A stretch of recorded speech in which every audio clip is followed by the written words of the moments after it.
Hello दोस्तों, स्वागत करते हैं उसके बीच में आपके अपने चैनल स्टडी मेरा पर। दोस्तों बात करेंगे 69 शिक्षक भर्ती एटीआरई जीत के लिए महत्वपूर्ण पॉइंट सबको डिस्कस करेंगे इस वीडियो के माध्यम से। वीडियो बनाए स्किप करते बने रहिए मेरे साथ आपके अपने चैनल स्टडी मेरा पर।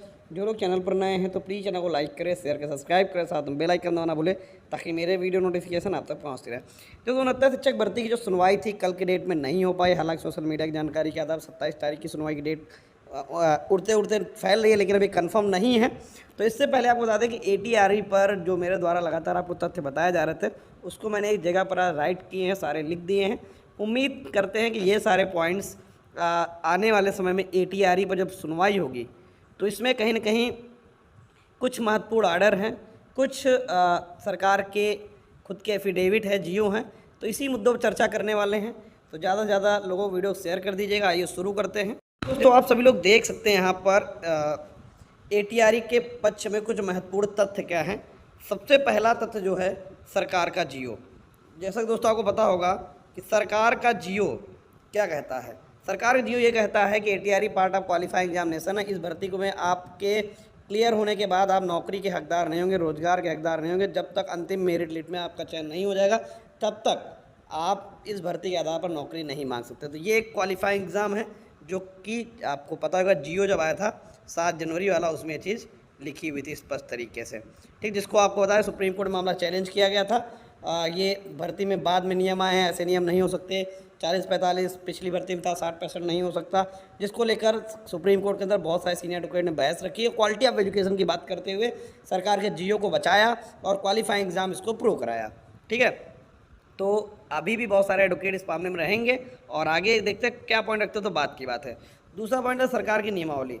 हर भर्ती के नियमावली तो ऐसे ही 69 शिक्षक भर्ती की नियमावली थी। नियमावली में के आधार पर ये भर्ती हुई, जिसके आधार पर सारे प्रोसेस हुए।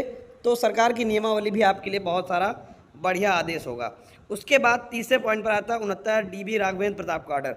जो कटाव मामले पर डीबी ने आदेश दिया था, जिसमें सबसे पहले एटीआरई को क्वालिफाइंग एग्ज़ाम माना गया। ठीक है, तो इस पर 60-65 पर सरकार की जीत हुई थी। राघवेंद्र प्रताप के नाम से याचिका थी जिसको सरकार जीती थी।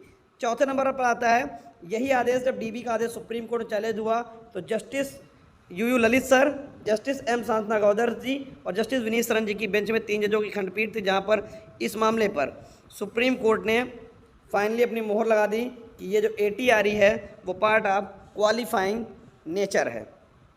ठीक है, तो ये 3 जजेस बेंच का आदेश था, जिसमें आपको पता होगा जस्टिस यूयू ललित सर बाद में ये 2020 का आदेश था।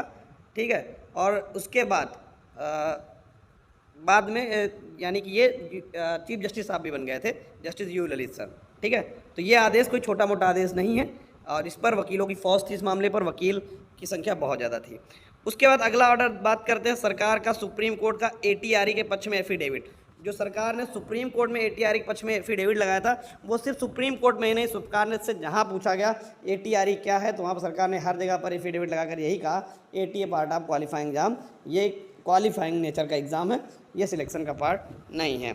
ठीक, क्योंकि 68 कटाव मामले पर 69 कटाव मामले पर यानी पासिंग मार्क के मामले पर बार बार डीबी में भी पूछा गया और सुप्रीम कोर्ट में पूछा गया, जहाँ पर अंतिम रूप से डीबी में भी उन्होंने एफिडेविट में लिखा कि ये क्वालिफाइंग नेचर है बस। उसके बाद 68,500 का डीबी का आदेश, जिसको अभी चैलेंज किया गया हाल ही में, जहां पर राजन राय और ओपी शुक्ला सर ने दिया।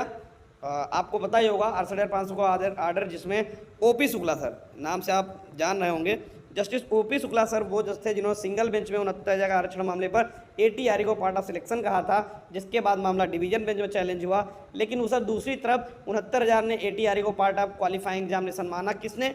डीबी की बेंच, यहाँ पर आप देख सकते हैं जस्टिस मसूदी और जस्टिस बिरजा सिंह की बेंच ने।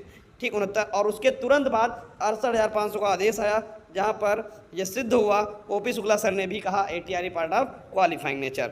ठीक है, और 8 नंबर पर अगर हम बात करें कि सरकार का जो जियो था जिसमें एनओसी की कट ऑफ तय की गई थी, एनओसी कट ऑफ आप लोगों ने देखी थी। तो ये सारे पॉइंट्स हैं, आई होप आपको बेहतर लगे होंगे। ठीक है, तो ये सारी चीज़ें हैं जो ज़रूरी भी हैं और यही जो होंगे आने वाले समय में एटीआरई पर क्वालिफाइंग नेचर प्रूव कराने में मदद भी करेंगे। ये पॉइंट्स हल्के नहीं हैं, लगते हल्के हैं, लेकिन जब कोर्ट में बहस होगी तो इन्हीं मुद्दों पर होगी। ठीक है, कि कोई अन्य चीज़ें वहाँ नहीं आती हैं। तो ये सारे पॉइंट्स, तो दोस्तों यही कुछ पॉइंट ऐसे हैं जो जीत की कहानी को लिख सकते हैं और लिखेंगे भी। क्योंकि ये आदेश कोई हवा में आदेश नहीं आए हैं, ये आदेश बड़े बड़े जज डिवीज़न बेंच ने और सुप्रीम कोर्ट ने स्वयं कहा है TRE part of qualifying nature है, तो इसलिए इतना आसान नहीं होगा इसको सिलेक्शन प्रूव कराना। तो अब देखते हैं आने वाले समय में क्या होता है। हालांकि शायद मेरे पॉइंट से आप लोग सहमत रहे होंगे, बाकी जो भी हैं आप सहमत मैं सबको तो नहीं कर सकता, बाकी देखते हैं जो विधिक तौर पर चीज़ें सही लग रही हैं वही मेरे द्वारा आपको बताई जा रही हैं।